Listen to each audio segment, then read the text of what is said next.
Bueno, muy buenos días. Vamos a empezar a ver, ya concluido todo lo que tiene que ver con número de Reynolds, capa límite y fuerza de resistencia sobre cuerpos sumergidos. Ya tenemos un abreboca para comenzar a hablar de tuberías. Ya vimos las pérdidas por fricción en flujo laminar. Ahora vamos a ver pérdidas menores o localizadas y pérdidas por fricción en flujo turbulento, lo que llamamos en el argot de esta materia tubería comercial.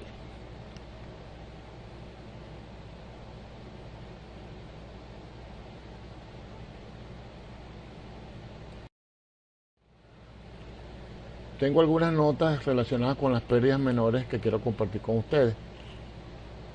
Lo que ven a la izquierda es una expansión brusca. Es una pieza bien indeseable porque el flujo desde un diámetro muy pequeño se expande violentamente a un diámetro más grande y eso genera una separación, pero lamentablemente a veces no se puede hacer otra cosa. Cambio de material, razones constructivas o arquitectónicas, obligan a utilizar una pieza en muy corto espacio. Un anillo de unión entre dos materiales diferentes puede generar este tipo de piezas. Las pérdidas que se presentan, dice el párrafo, debidas a codos, bifurcaciones, juntas de unión, válvulas, Y, T, expansiones y contracciones, sean bruscas o graduales, se llaman pérdidas menores o localizadas. Este es un nombre que no es a veces muy correcto porque las pérdidas localizadas pueden llegar a ser más importantes o tan importantes como las pérdidas de roce si el trazado es muy grande y muy accidentado. Recuerden que la tubería no es infinitamente larga, el trazado tiene desviaciones, cambio de elevación, cambio de material y se necesita para su control una cantidad de dispositivos, control y regulación. Y entonces esto a veces puede acumular pérdidas importantes. En casi todos los casos las pérdidas menores se determinan experimentalmente. Sin embargo, hay una expresión importante que es la pérdida debida a la expansión brusca que ven a la izquierda, que dice que H sub L, que es como vamos a denotar a las pérdidas menores, es igual a K B sub 1 al cuadrado sobre 2E. Perdón. Esta es la carga de velocidad aguas arriba, la carga más alta, la velocidad más alta en el diámetro más pequeño. Y a su vez eso es 1 menos de 1 entre D2 al cuadrado, todo el cuadrado. O sea, K, el coeficiente K de pérdida es igual a 1 menos la relación de los diámetros al cuadrado, todo al cuadrado. La pérdida menor siempre varía con el cuadrado de la velocidad y esto se cumple para todas las pérdidas menores en flujo permanente. El caso opuesto es el de la contracción brusca. Así como podemos ampliarnos bruscamente, podemos contraernos bruscamente por la misma razón que la anterior. La pérdida menor debida a una contracción brusca en la sección de un tubo se somete al mismo análisis que el de la expansión brusca. El proceso de conversión de la energía de presión en energía de velocidad es muy eficiente. Por consiguiente, la pérdida de la sección 1 a la vena contracta o vena contraída es pequeña, que es la sección 0 de la figura. Comparada con la pérdida entre la sección 0 y la sección 2, donde la energía cinética se vuelve a convertir en energía de presión. Fíjate que hay una separación ahí en 0 y el flujo se comprime, se contrae. Entonces H sub L va a ser la B sub 0 menos B sub 2 al cuadrado sobre 2E. Pero también se puede decir, en función de la carga de velocidad aguas abajo, que H sub L es 1 sobre C sub C menos 1, todo al cuadrado, B sub 2 al cuadrado sobre 2E. Fíjense que la carga de velocidad que interviene nuevamente es la mayor, que es la que está aguas abajo con el diámetro más pequeño. Y ese C sub C viene dado en la tabla siguiente.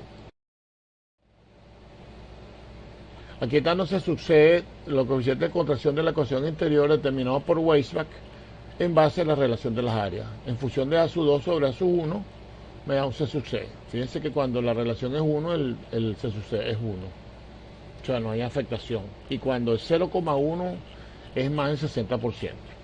¿Ok? La pérdida de la entrada de un tubo desde un tanque o depósito o embalse se toma generalmente como 0,5 B al cuadrado, B al cuadrado sobre 2, B cuadrado sobre 2G. Esto tiene un error allí, dice B cuadrado sobre segundo. Entonces, siempre en función de la carga de velocidad. Tengo que corregir eso. 0,5 B cuadrado sobre 2G. Si la entrada no es abocinada, es decir, si la entrada es en arista viva. Para entradas abocinadas, los coeficientes K varían entre 0,01 y 0,05, que multiplica la carga de velocidades, y se puede encontrar en varios diagramas. Por supuesto, dependiendo del radio de la bocina, ese K será mayor o menor. Para aperturas reentrantes, como los tubos que entran dentro del depósito, una boquilla de borda, por ejemplo, que es un nipple que entra dentro del tanque, la pérdida se considera 1 B cuadrado sobre 2G. O sea, el K es 1 cuando las paredes son delgadas. La pérdida para la descarga de un tubo a un tanque o depósito, lo contrario de lo primero, o sea, un tanque se puede contraer un tubo o un tubo se puede expandir a un tanque, se dice que K también vale 1. Las pérdidas debido a expansiones graduales han sido investigadas experimentalmente y se resumen los coeficientes de pérdida K para varios tipos de dispositivos en la siguiente tabla. Fíjense que aquí están válvula esférica, todas totalmente abiertas, válvula de ángulo, válvula de seguridad o cierre rápido, válvula de compuerta, codo en retroceso, empalme normal en T y codo de 90 grados, rayo normal, rayo medio y rayo grande. Aquí pueden incluir un codo de 45 grados, tiene una K de aproximadamente 0,30, 0,34 aproximadamente. En la figura de la lámina 7, en esta figura ven cuál es el fenómeno que ocurre de separación en las contracciones bruscas, en las expansiones bruscas, aguas abajo de las válvulas, aguas abajo de los codos, las separaciones que ocurren. Y bueno, insisto pues que la pérdida menor o HL es igual a un coeficiente K que depende de la pieza o accesorio multiplicado por la carga de velocidad. A la derecha, a la izquierda inferior está, perdón, a la derecha inferior de la lámina está la expresión de pérdida por fricción según Darcy-Weisbach, que es para el flujo turbulento. La pérdida por fricción será F, que es el factor de fricción, por L entre D cuadrado sobre 2G. Ya vamos a ir entrando en detalle con eso. En esta lámina 8 tienen unos gráficos obtenidos de unas tablas obtenidas del Sengel y Simbala con los coeficientes para los diferentes tipos de entrada de un tanque a un tubo o descarga de un tubo a un tanque, expansiones y contracciones bruscas, expansiones y contracciones graduales, codo de retroceso, las T, etcétera. Tienen bastantes detalles en ese libro. Y arriba al superior derecho, en la esquina superior derecha, está para expansiones graduales un gráfico tomado del Stritter.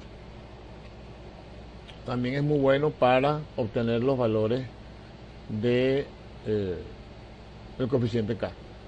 Ahí en estas curvas, bueno, por supuesto usted puede hacer una interpolación. Ahí ven relaciones de 2 entre de 1, de 1,5 y de 3. Si usted tiene 2, 2,5, bueno, usted ahí hice yo una interpolación en lápiz con la mejor intención del mundo. Usted puede determinar su curva nueva interpolando o extrapolando allí.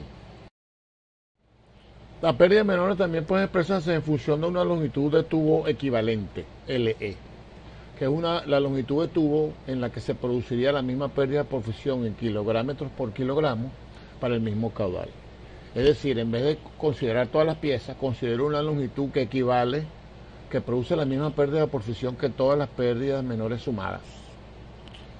Aplicando la ecuación de Darcy-Weisbach, me queda que la longitud equivalente es la sumatoria de los K de todas las piezas por el diámetro entre el factor de fricción. Por ejemplo, si las pérdidas menores en una tubería de 100 milímetros son tales que suman la sumatoria de todos los K es 20 y el factor de fricción de la conducción es 0,020, yo meto eso en la fórmula y me da 100 metros. Quiere decir que yo le voy a sumar a la longitud real de la tubería 100 metros más y calculo las pérdidas por una sola pérdida por fricción y me olvido de las pérdidas menores.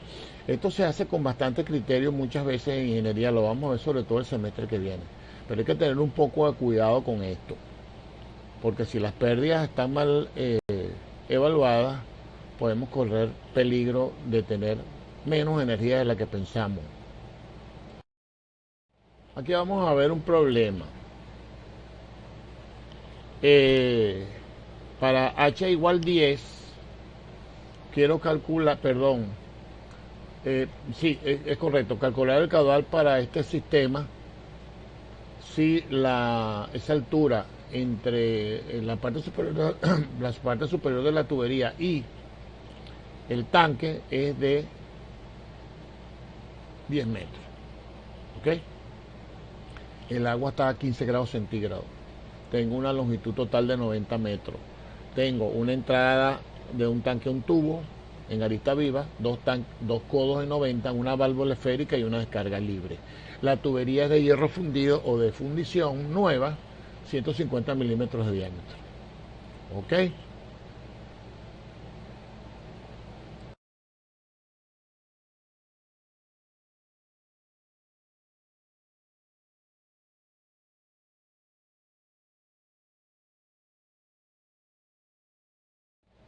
De todas maneras, había olvidado que este problema es mejor resolverlo después que hayamos visto lo que viene a continuación, porque hay que manejar una cantidad de aspectos que no hemos visto todavía. Entonces vamos a hablar de stand-by. Al final de la presentación vuelvo a introducir el problema. Dice el último párrafo de esta lámina, de la lámina 13, que las pérdidas menores a veces pueden despreciarse cuando suponen solo el 5% o menos de las pérdidas debidas a la fricción. El error que se comete en estimar el valor del factor de fricción F en el diagrama de Moody generalmente puede llegar a ser del 5%. Entonces no tiene sentido considerar cosas que se le parezcan a eso. Se puede decir que las pérdidas menores se pueden despreciar cuando la distancia entre dos accesorios o dispositivos o piezas es igual o mayor a 1000 veces el diámetro. Si usted tiene dos codos y en ese tramo puede despreciar las pérdidas menores de esos dos codos si la distancia entre ellos es mayor a 1000 veces el diámetro de la tubería. Flujo en tuberías. Aquí empezamos a entrar en materia interesante. En el movimiento permanente incompresible de una tubería se expresan las irreversibilidades en función de la pérdida de energía o caída de la línea de altura piezométrica. Eso tienen que haberlo ustedes visto en Fluidos 1.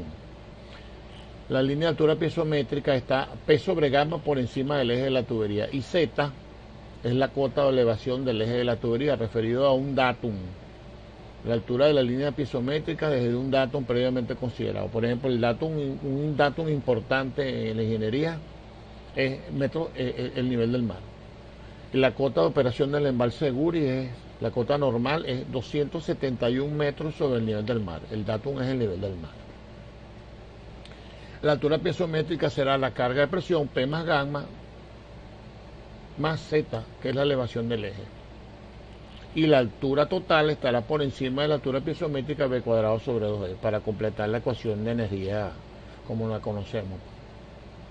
Las pérdidas ocasionan que esta línea caiga en la dirección del flujo. La fórmula de Darcy-Weisbach para la pérdida de energía mecánica en flujo permanente es F, factor de fricción, por L entre dB cuadrado sobre 2D, siendo HF la pérdida de energía, L la longitud, D el diámetro, V la velocidad media y F es factor de fricción adimensional. Esta ecuación, el resultado es en metros.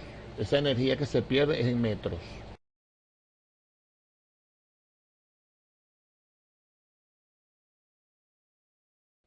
Las experiencias realizadas en diferentes conducciones demuestran que el flujo permanente, en un flujo permanente, la pérdida de energía por unidad de peso es directamente proporcional a la longitud, es decir, mientras más larga la tubería produce más pérdida, es aproximadamente proporcional al cuadrado de la velocidad, es aproximadamente inversamente proporcional al diámetro, o sea, mientras mayor sea el diámetro, menor es la pérdida, mientras mayor sea la velocidad, mayor es la pérdida, depende de la rugosidad de la pared interna del tubo. Mientras más rugoso es el tubo, el factor de fricción es mayor y produce más pérdida.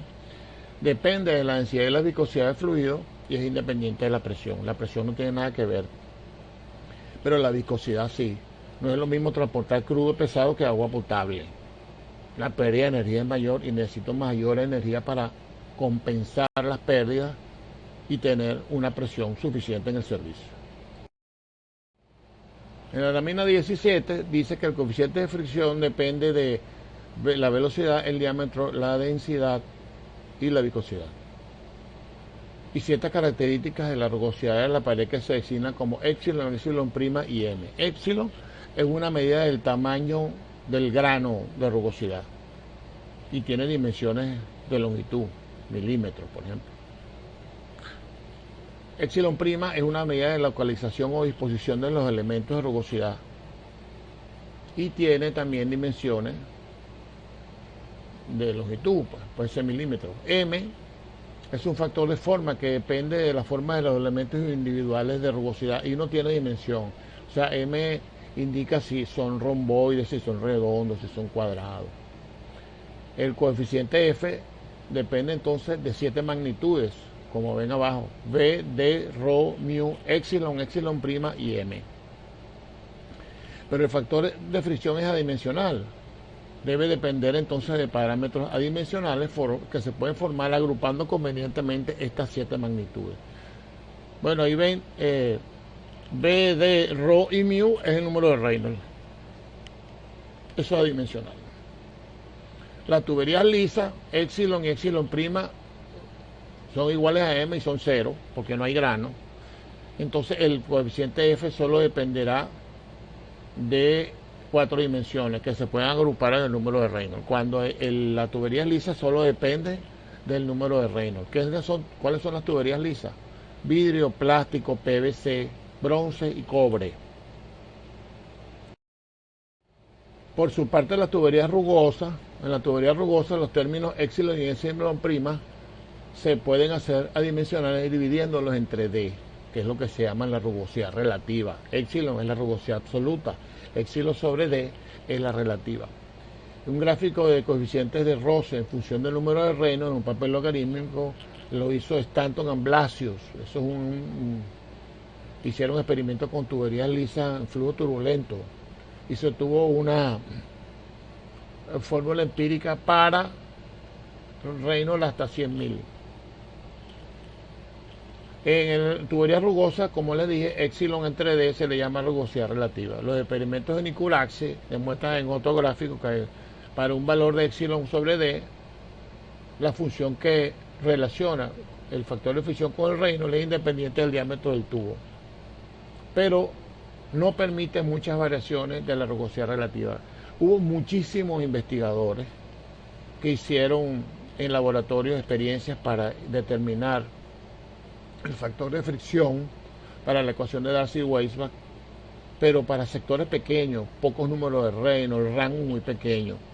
Vamos a ver en la clase siguiente que Moody creó un diagrama donde agrupa todas esas investigaciones y es una cosa mucho más completa, que es lo que vamos a usar nosotros hasta el cansancio en esta parte de la materia.